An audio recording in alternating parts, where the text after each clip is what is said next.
There is literally a ring of steel and concrete around Parliament which stopped today's attack in its tracks. This barrier is designed to withstand a lorry travelling at speed. This Ford Fiesta stood no chance of smashing through the security perimeter. Since last year's attack on Westminster Bridge, barriers have now been extended to pavements on nearby bridges, making it much harder for terrorists to plough into crowds of people.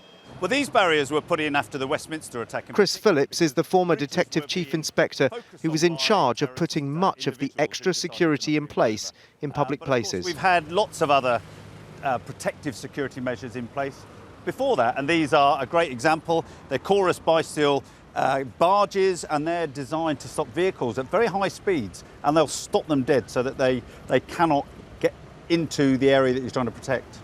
This morning's attack happened at 7:37 during the busy rush hour. The silver Ford Fiesta was travelling west along Abingdon Street when it sharply swerved left into oncoming traffic, crashing into several cyclists. The driver then sped up, crossing into this slip road before crashing into the security barrier outside the House of Lords.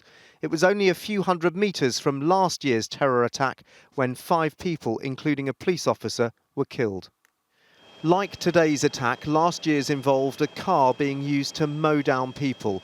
Then there were calls to tighten security and close roads around Parliament. Today some experts were again pointing out the vulnerabilities.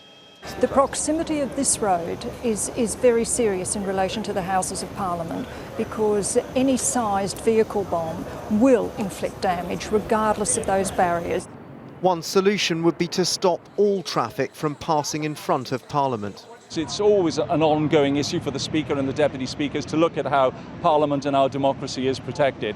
And I suspect it will open the debate as to whether Parliament Square should be pedestrianised. But the cost and disruption would be huge, and it might only serve to shift the location of any future attack rather than prevent it. Dan Rivers, ITV News, Westminster.